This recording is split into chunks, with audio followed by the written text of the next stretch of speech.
Good afternoon, ladies and gentlemen. Welcome to Behind the Couch. This is your host, RJ Green. Another series, another episode. Please remember to subscribe, like, and share. Does the COVID-19 eviction prohibition protect the President of the United States in Washington, D.C.? Section 404 of the legislation prohibits eviction during the public health emergency and for 60 days thereafter under D.C. Code 161501, covering all parties. However, this does not apply to the President since he does not treat the COVID-19 like a real crisis. Technically speaking, a lawsuit based on eviction prohibition cannot save President Trump. He will need to turn in the key to the White House by January 20 of 2021. Have you noticed how everyone in the White House is catching the COVID-19? How irresponsible those staffers are. Not wearing a mask denied them the opportunity to have a dose of the warp speed vaccine. Very suspicious. Now that I mentioned vaccine, the country finally realized African Americans are suffering the most from this pandemic. What a coincidence, all the pharmaceutical companies and the United States in general want to help African communities. When you look at the African communities, the underprivileged communities, the amount of liquor store killing young youths, and all of a sudden they want to help black people because black people are dying from COVID-19. The truth is, I want to know how many black people are dying from the COVID-19, not just give me a proportion or a number or a ratio. Give me exactly the number. How many white died, how many brown died, how many black died, so we can have a fair assessment of what is really going on. So that way they don't scare one group into being the guinea pig for this COVID-19 vaccine.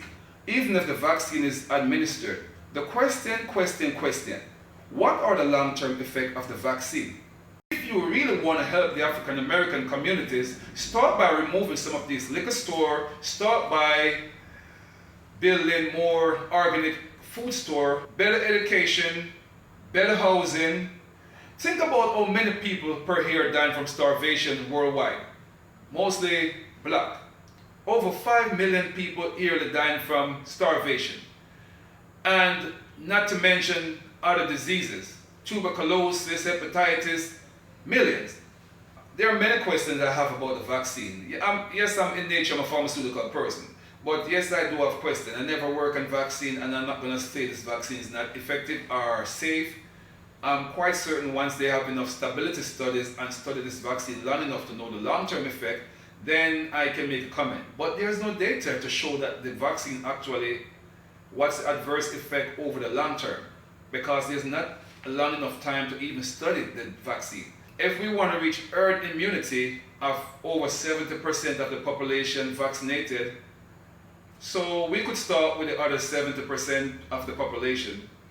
Let's get in line just like any other initiative, whereas we are behind when it comes to receiving better benefit, when it comes to receiving better education, we are at the back line. When it comes to receiving proper food, we are at the back of the line. So let's get into the back of the line and watch what the vaccine does to others, and then we will step in.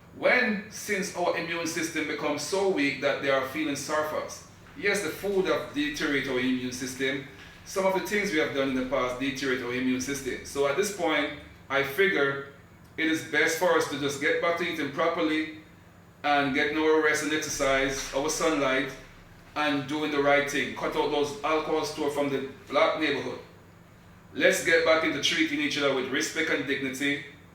So just to protect the 13%, why would you want to vaccinate the 13% of the population first, who if something should go wrong, you get rid of all 13%. Yeah, think about it. We are the one with the least amount of people to spare for an experiment. So start with the bigger population first and work it way down. Just continue to be as normal, what society normally do.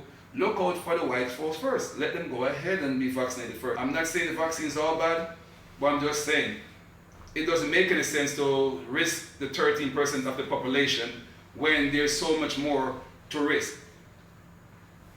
Ladies and gentlemen, this program is not about not taking the vaccine. This program is about reality. Why my people should go first. I know this virus is dangerous and we see what it does. And I'm sorry for all those people who are suffering. With Biden going to be our new president, I'm just looking forward of doing business and not business as usual. Let's work together as one. Let's do the right thing. Wear our masks, social distancing, and continue to push forward for a cure.